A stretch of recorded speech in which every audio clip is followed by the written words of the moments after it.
Freeman, and our chairman deacon, Marcus Freeman, and to the congregation. It's a privilege to stand before you today and bring forth the word of God to you. Join me as I pray to invite God to be at all we do and say that. Let us pray. I ask that you bow in and pray. Lord, reveal to us the wonders of your word. Father, you spoke the word into existence. You speak the light into your children to give us the light of the knowledge of your glory in Christ. For God, who commanded the light to shine out of darkness, has shined in our hearts, to give the light of the knowledge of the glory of God in the faith of Jesus Christ. Give us the grace to receive your word and rejoice in it. Open thou mine eyes that I may behold wondrous things out of thy law. Convict us of our sins and Christ's sufficiency, so that sinners will be converted and the weak strengthened, and Christ's body built up. Father, bless this day that has been set forth as Women's Day. Let your words and glorifying you be the focus of this day. Father, let the words of my mouth and the meditation of my heart be acceptable in thy sight. Oh Lord, my strength and my redeemer, and my soon coming King. In Jesus' name I pray. Amen. Amen. Amen. Praise God, praise God. Thank you, Lord. You know, I'm not making an excuse, but you know, when I was asked, I tried my best to name somebody else you can use. I said, see if I can find somebody else. But then I realized that, you know, when somebody asks you to do something, you know, we can't jump what God has for us to do. But, you know, I was having a hard time with this message. I wrote something down, and when I got up the next morning, you know, the Spirit told me and said, you're not saying anything. You know, sometimes when we do stuff ourselves, we think it's right. And the Spirit told me, you're not saying a thing. I was sure I had it straight. And then I started to write about real life. And then I still got things out of order. And I was kind of perplexed. I was at a loss for a while. But you know what I said? Does the Lord want me to talk about this? Or is the devil trying to stop people from hearing this message? Right. I chose the latter. The devil doesn't want this to get out to you. But I'm going to now, about sticking to the subject, I'm going to try to lighten you up a little bit before I get started. First, I want to say my hat is called a fascinator. And I don't want you to be fascinated by my hat, but I want you to be fascinated by the word of God. All right? Fascinated by the little thing.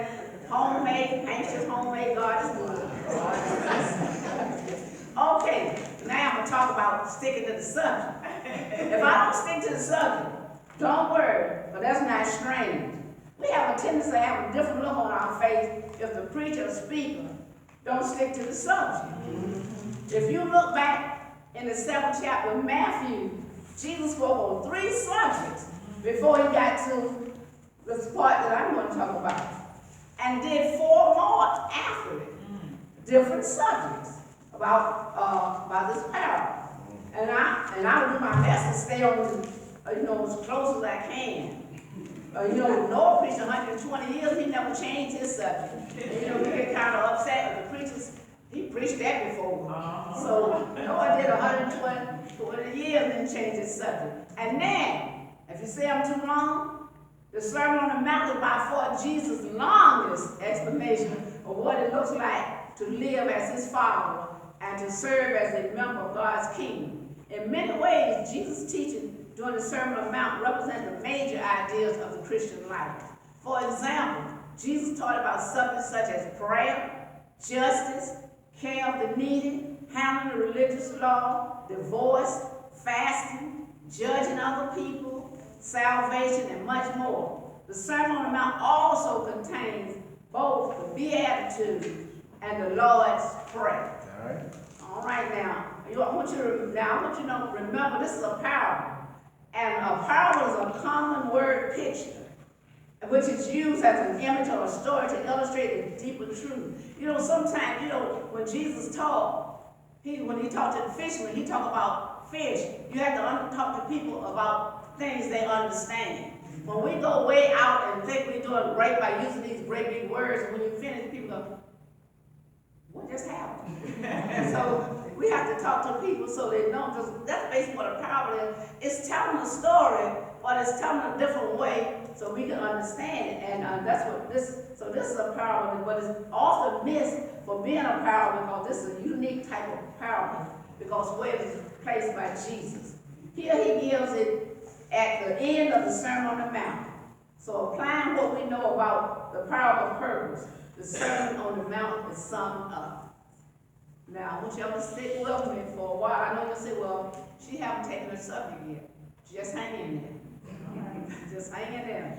We're going to do what thus says the Lord. All right now? All right? All right. Okay. Now, all of us are on a journey as we pass through life. We all face either or decisions.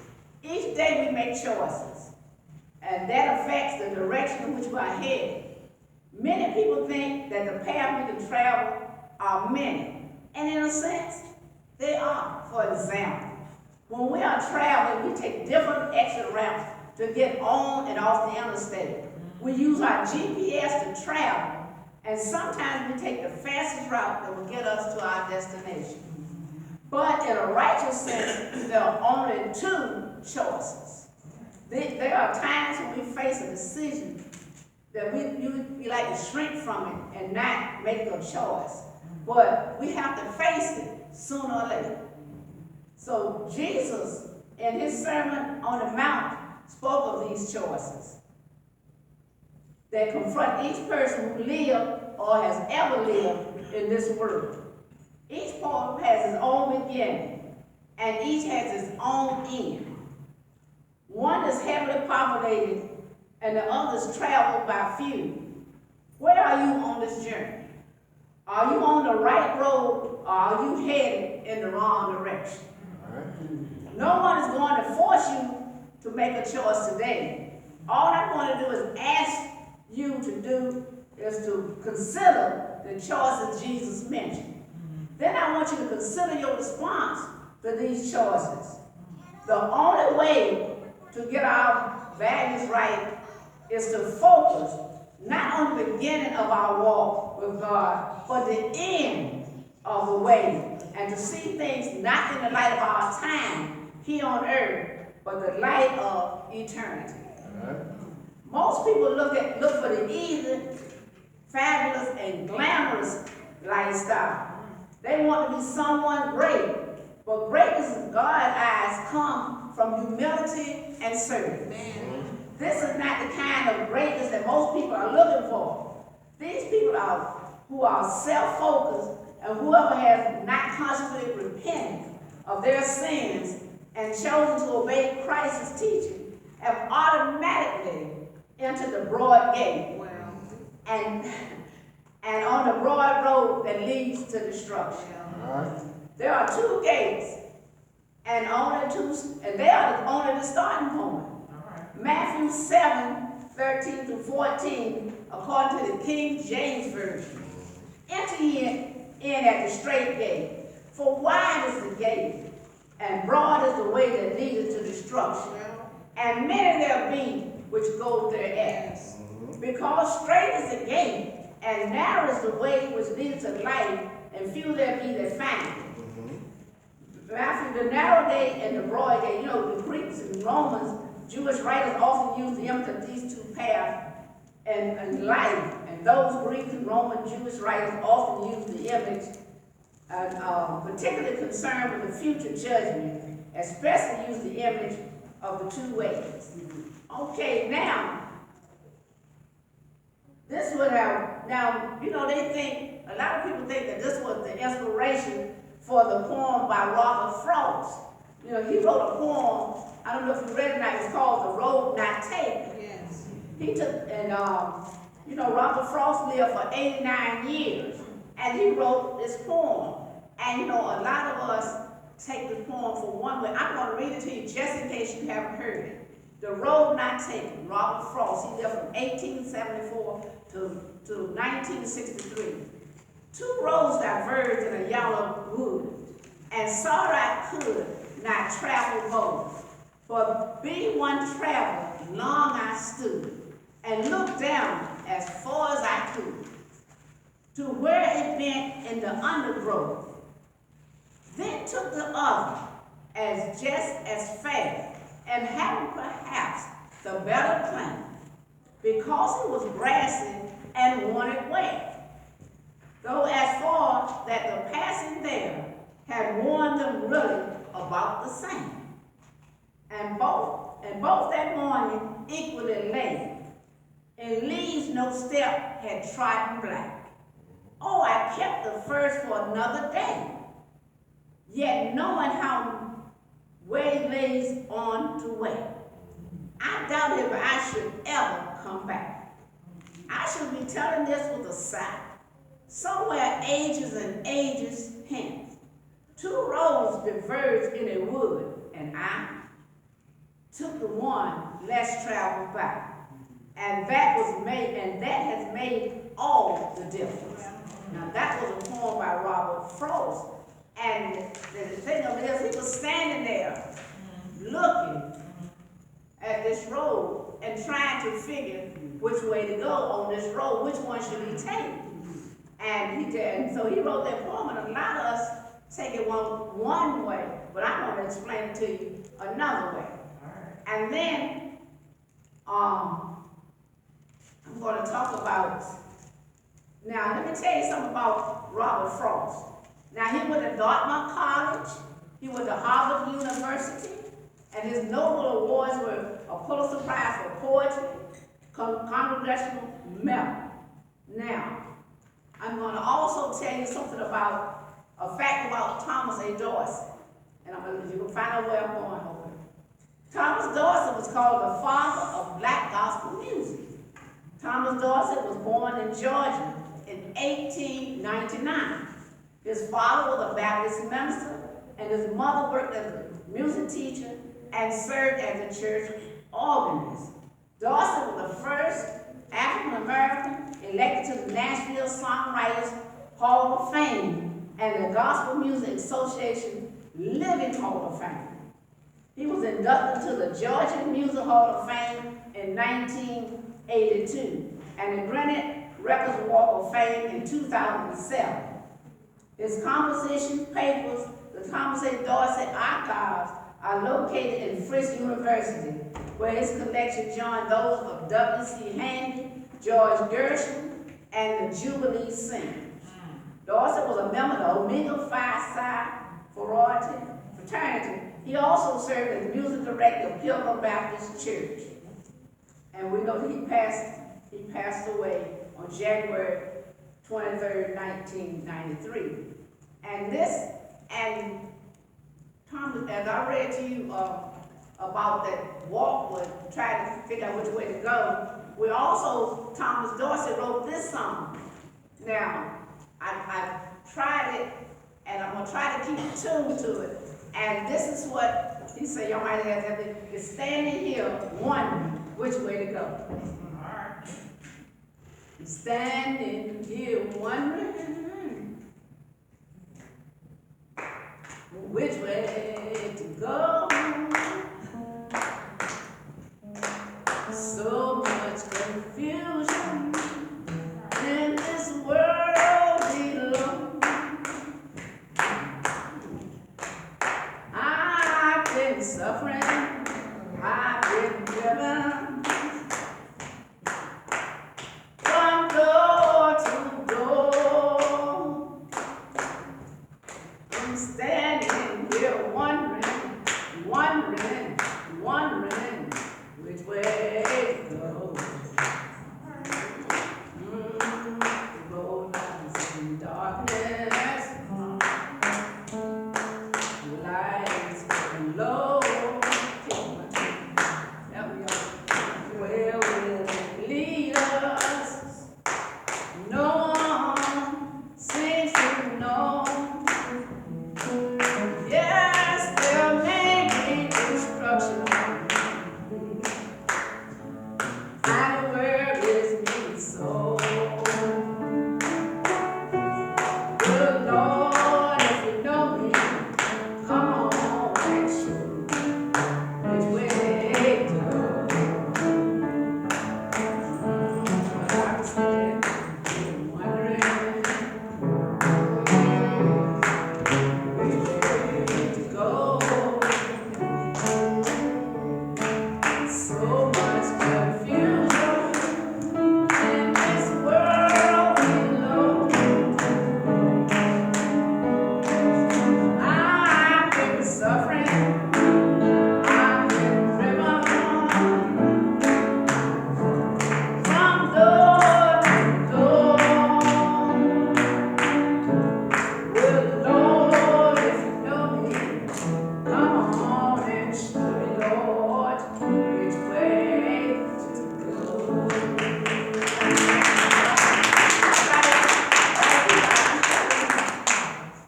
Now the poem, The Road Not Taken, does not recommend a way for you to go.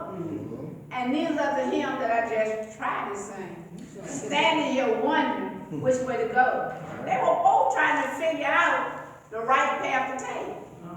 Now, in that poem, the reason I tell you about that poem, he said he took the road not taken, but if you had listened, both of them had the same amount of weight. The grass was not worn down, it was not blackened on either of those roads. So we'll look at it and say, yeah, we're going to take, that's the best way to go. So it was wondering, both of them wondering which way to go. And they tried their best to figure out that. But now let me tell you, Jesus never went to college. Never went to college. All right. He never won an award for his great works.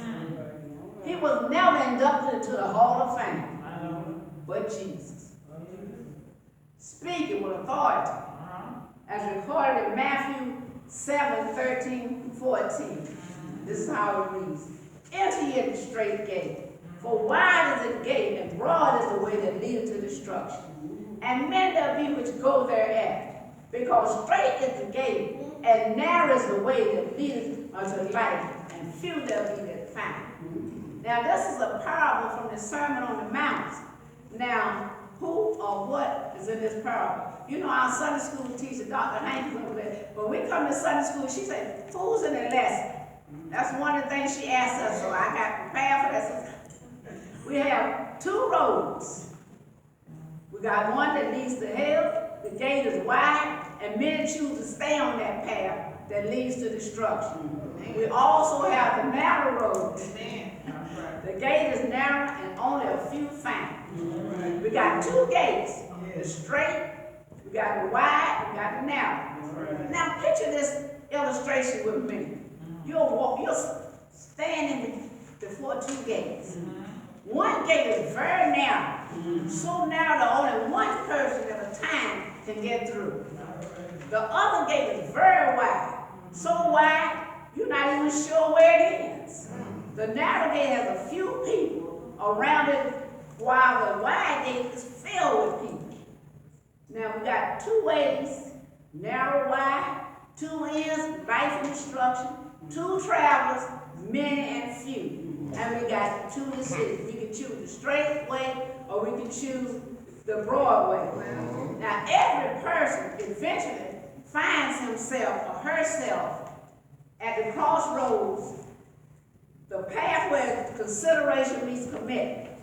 We either believe or we don't. Ignoring Christ and his claim is accepted choice that will result in a destination, however undesirable. At the crossroads, Matthew 7:13-14, Jesus is the way, the truth, and the life. So after that, do you know what I decided to do after hearing all of that? And I hope you make the same decision. Let me tell you what I did. And it's also my subject. And I moved off Broadway, and I'm living on Strait Street now. All right. Damn, moved off Broadway, and I'm living on Strait Street now. Now, for a long time, I was on Broadway. I was doing what I thought was fun for me. I was standing at the bus stop 10 o'clock at night, waiting for the bus. I ain't had no car, waiting for the bus. I had 2 buses to get to the nightclub, but I wasn't worried, and I wasn't scared. You see, I was going to party and have a good time. You barely see anyone at night service because they are fearful. But we are not when it comes to hanging out on that Broadway. But one night in that little church again, called the St. Peter Church of God in Christ, on Moran Avenue, the Lord took hold of me. My hands went up, I began dancing and shouting for the Lord. And I could not control it. I could control my dancing in the club because it was my choice. I joined the church and finally lived for the Lord. But that old devil showed me a way of getting what I thought I wanted. When I was asked to dance, I was on the floor before the person asked me. I didn't think. I didn't drink. So I would order Shirley Temple. Y'all know what I'm talking about? It was a charity. So it would look like I was drinking, so I would look like everybody else. And that seemed to be a big problem with us. We want to be and act like everybody else. One person sees another do something, see somebody with their pants hanging down. Next few feet, somebody else's pants hanging down. Then you see these ladies with the little skirts and you think they think that's sexy and glamorous. But you know what? We don't have to try to be like everybody else. We can be the person that God wants us to be. Now, on Broadway, let me tell you what happened to me when I stepped out of God's house. Now, living on Broadway, I got me a male friend. And then I got me a male friend that loved everything that wore a dress. I'm going to tell you about life. This is what we need to hear about. And he tried to make me feel like it was all right about it. You know, make me feel all right about it. He would tell me about him, his next door neighbor. The lady upstairs would tell me what he said to her. And I live right across the street from him. Wow. Ladies, don't be taking me a little. And this is the right person for me. We would stay out all night, and some of us had to work the next morning. Oh well. I'm having the time of my life. We had a group. Every weekend we played spades. Like y'all don't know what it is now. And we would go from house to house to another just to play a game of cards. And I tried my best to drink, but still thinking that it was a thing to do to fit in with the crowd. And ladies, remember when we used to clean up the house in the summer? Time playing our music loud with the door wide open. We were listening to If Loving You Is Wrong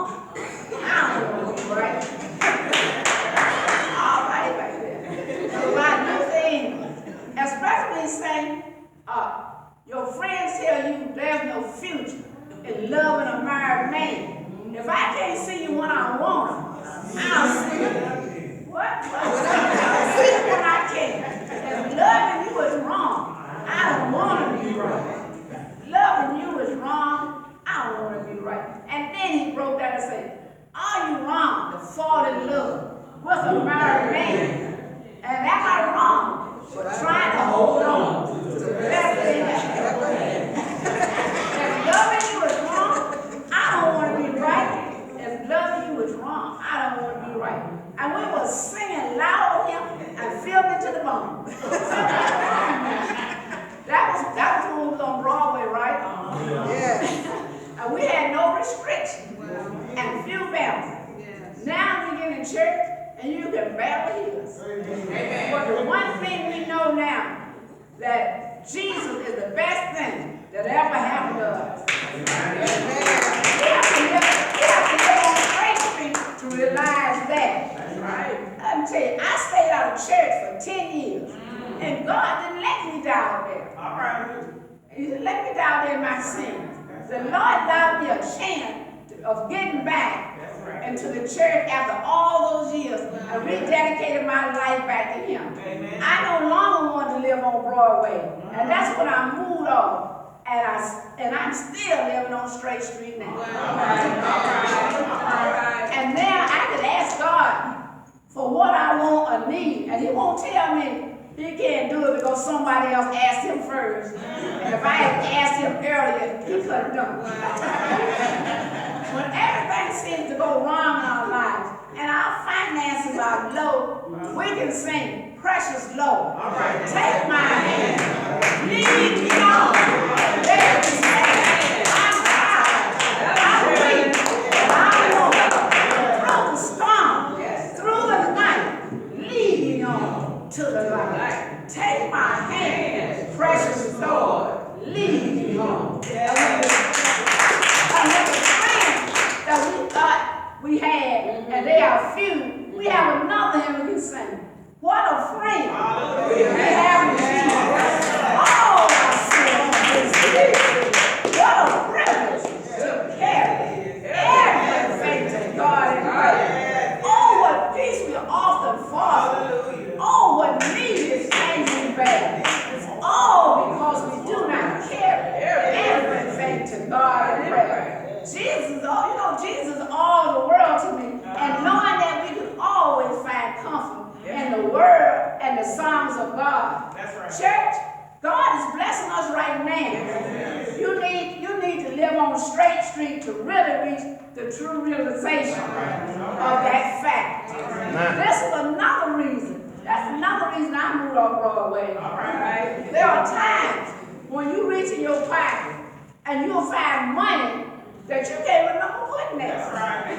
He will send someone to bring you food and financial aid that you didn't know that you were going to receive. That's right.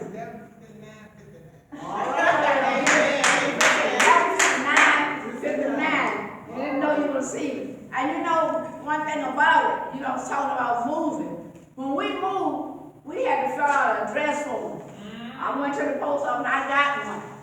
We have to fill it out. You see all this stuff we have to go through? Then you have to fill this out. You got to tell them where you used to live. You got to tell them where you're going to live. You got to give the name what you plan on staying there if it's temporary. Then you can go on the internet and you can do all of these things. When you have to do all this when you're going to move. But let me tell you something. This is the only way that the postal service will know where to deliver your mail. But God always knows where to deliver. They don't need a phone or a GPS locator. We don't have to worry about it getting lost or stolen from the front of our door. That's right. That blessing is for us, and we will get it. Yes. And more if our address is Strait Street. Who did it? God did. And He sent it to our new address. Yes, He did. Whenever the devil tries to send you along the wide road to do any and everything, you can tell him, you have no place in my life. All right. God I live, as a God I die. I got Jesus, that's enough for me. Right? In heaven, our address is permanent. And we don't ever even have to move worry about being evicted. The Broadway is permanent too. But you don't want to enter that gate that leads to destruction. You may think there's no fun in serving God. Please, let me tell you. Well, it wasn't more fun when you're laying down at night and knowing that if you don't wake up in the morning, you're going to live with God forever. What could be any better than that? And let me tell you, when we move, I'm going to read this letter. We have to let our friends know when we move. Dear family and friends, I want you to know that I have moved. I received a call from God, the chief architect, who informed me that my new house was ready and that I could move in immediately. I just didn't have time to give you notice. See, sometimes we think we got all the time in the world. Yes, we do. We don't know when it's going to call. So I didn't even have time to give you notice. My new home is finished, and it's such a beautiful sight to behold. It is located in an exclusive estate area, and it sits behind a beautiful pearly gate, just off a serene, celestial shore. Of course, the streets are paved with gold, and every day is sunny. Yes. There is peace, joy, and happiness here with no more pain, and cares of the world to bear. No strife, no discontent. There is only sweet serenity everywhere. Let me give you my new address because I highly recommend that you make plans to live here too. The 12 days to the City Avenue, God's Town, Heaven, 71717. And also, there's another one. I've changed my address. I've changed my address to heaven. I've crossed that great divide. I know there's no sorrow or pride because I've reached the other side. I'm so happy to be here. For the Lord himself I see. I've changed my address to heaven, and I bid this world goodbye. I now live forever with Jesus in my new home in the sky.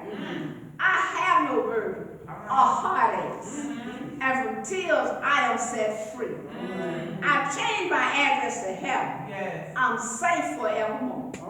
For the Lord built a mansion, and my name is on the door. You can find us walking together, and where he is, I'll always be. I've changed my address to heaven. That's the place you'll find me. All right now. Now you want to ask yourself, why did God make salvation such a narrow path? Now, in Matthew 7:13 and 14, Jesus said, he told us to enter into the narrow gate, and for wide is the broad way. And you might say to yourself, it calls some people to question the goodness of God. Say, but after all, is he really ready to want to save everyone? Why didn't he make it easier to be saved? Why doesn't he simply let everyone into heaven? When we read the narrow road, we tend to associate it with prejudicial selections. It sounds as though God has rated all of us on the same scale of acceptability and only allow a select few to enter his presence. However, a few verses earlier, Jesus had told the same audience, ask and it will be given you. Seek and you will find. Knock and the door will be open to you. For everyone that asks receive, and the one who seeks find. And to the one who knocks, the door will be open. Jesus made it clear. The path to eternal life is open to everyone who asks. However, the gate to heaven is narrow in the sense of having a particular requirement to enter. Faith in Jesus Christ. Salvation is found only in the person of Jesus Christ. He is the only way. The wide gate is non-exclusive. It allows for human efforts. You don't have to have any kind of human effort or anything to get in that broad, to go into the broad way. But if you want to go to heaven, you don't want to get up there and have the same thing that you have down here, the same people that fussing, that fighting, that heartaches and all those things. Now, I don't like getting lost. It bothers me to think that I'm headed in one direction when I'm actually in a different place, headed to a different place altogether. I don't worry about it when it comes to my eternal destination. I don't worry about it. I was on that Broadway that headed to hell. I was lost in my sins and blind to my condition. I thank the Lord for the day He spoke to my heart and called me to follow Him. Now I'm on Straight Street and moving towards heaven. We will say, I sure do want to go to heaven. Then look to Jesus, enter to the salvation through faith in Him. Be saved today. Be sure today. You better not wait. As we've learned, life is short. And eternity is forever. If you are on Broadway and the Lord has spoken to you, excuse me, when our pastor extends the invitation to come and receive the Lord Jesus Christ as your Savior, please get saved. And you can travel this narrow way. Mr. Rogers used to say, it's a wonderful day in the neighborhood. Won't you be my neighbor? Just imagine living on Straight Street in your own mansion. No light bill, because Jesus is the light of the world. No sickness, no heartaches, no more death. In the end, it would be worth it. Enter these gates, meeting God and walking the streets of gold. After being separated from God by sin, there's only one way for us to get back into fellowship with Him. You may ask yourself, what do we have to do to get back into fellowship with God? What are the things we have to do? Well, let me tell you.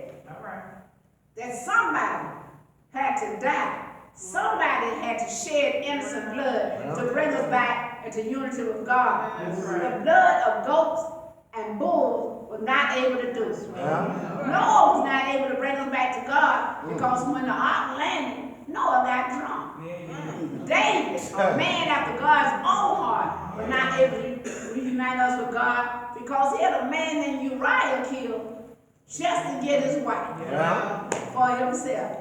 Nobody was worthy to put us back into our right place with God. But Ezekiel 22 and 20 reads, I saw the man before me, I saw the man among them that should make up the hedge and stand in the gap before me for the land that I should not destroy. Somebody had to stand in the gap that we couldn't feel it, so somebody said, for Hebrews 10:5 through 10. Wherefore, when he coming into the world, he said, sacrifice and offering thou wouldest not, but a body hast thou prepared me. And burnt offering sacrifices for sin, thou hast no pleasure. Then said I, lo, I come, in the volume of the book, as it is written of me, to do thy will, O God.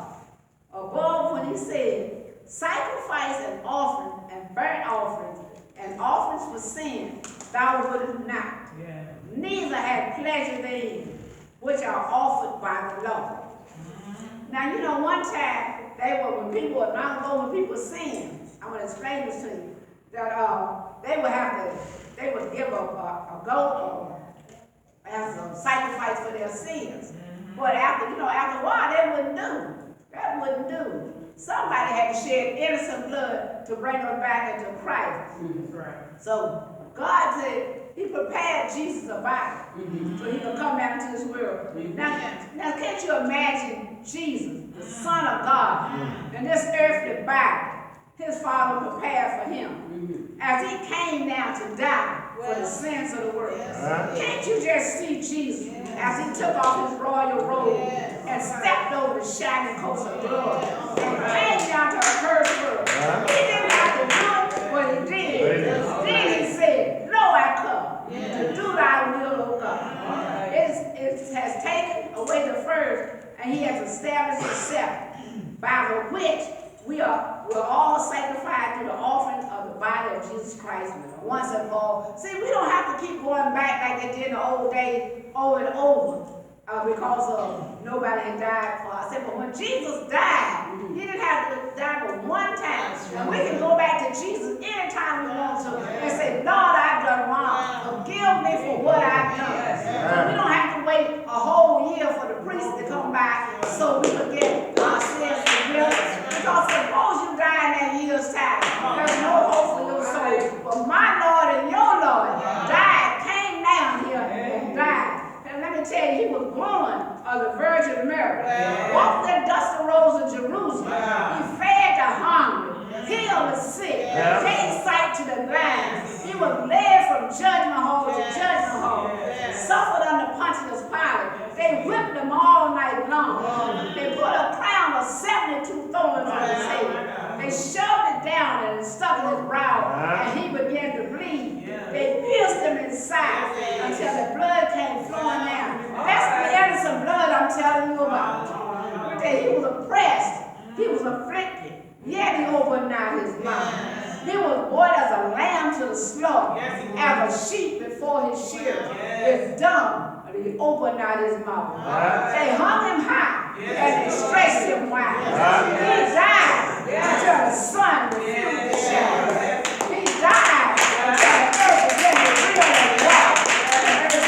He died until man was brought back in fellowship with my God and your God. And when all the things that he had come to do had ended, he said, it is finished.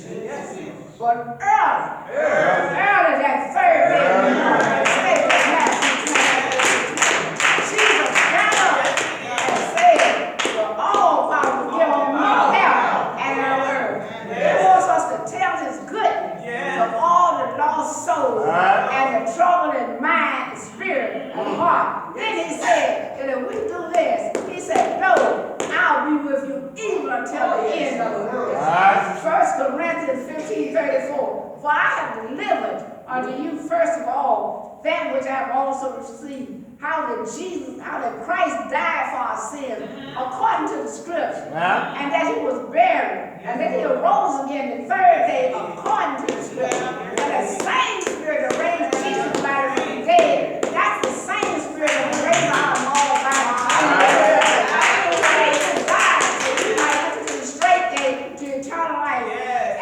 Shall we ever be with the Lord? I have given you what the Lord gave me. Now what are you going to do with it? All right. Being lost man is not a possibility for me. Not as long as I continue to do the will of God. Remember saying, thy will be done on earth as it is in heaven. Well, what about you? All right. What role are you taking? That's right. Have you thought it over? Where will you end when you leave this world? Will it be heaven or hell? Will it be the narrow way of walking with God or the Broadway of anything else? This is the choice that we have to make. Yes, it is. Where will you end up? I hope that you have decided to move off Broadway onto Strait Street and come and live in the neighborhood of love, peace, and joy. 1 Corinthians 6:14. And God had both raised up the Lord Jesus. And God both raised up the Lord and will also raise us up by his own power. That means that the same spirit, I said, for to raise Christ from the dead, it's the same spirit that's going to raise us up from the dead. So please don't let this die again in vain. Come to Jesus. Come to Jesus now. He will save you right now. And now that you have the chance, move off Broadway to Strait Street. Because I moved off Broadway. And I'm living on Strait Street now. And I want to see you in that neighborhood. Thank God. So thank God for the word of God. So now, thank you so much for listening to the word of God. And I hope you make a decision. Because I moved off Broadway and I'm living on Strait Street now. So I want you to get off that Broadway. Get off what you think you want to do, take everything you think you're big enough to do, and sit there and say, I'm grown. But honey, we all children of God. That's right. We ain't grown when it comes to God. You can't say nobody can't tell us what to do. I'm grown. I say what I want to say, and I do what I want to do. But there's going to come a day when you stand before God, and he asks you, what have you done? What have you done? And what do you tell God when when you haven't done anything but what you want to do. You can't tell God that I saw somebody was depressed and I told them about your good person and how you can make them happy. But you haven't done that. So you need to get yourself right with God. And do it now. And get off that subject. You know, I gave all your handkerchief. Now I want you to pull your handkerchief out now. And I'm going to, got your handkerchief? Okay. You might not get people with me, I say. But I'm going to say I'm on my way to heaven. Now I want y'all to wave y'all handkerchief and so am I. All right, well, I'm on my way to heaven. So am I. I'm on my way to heaven.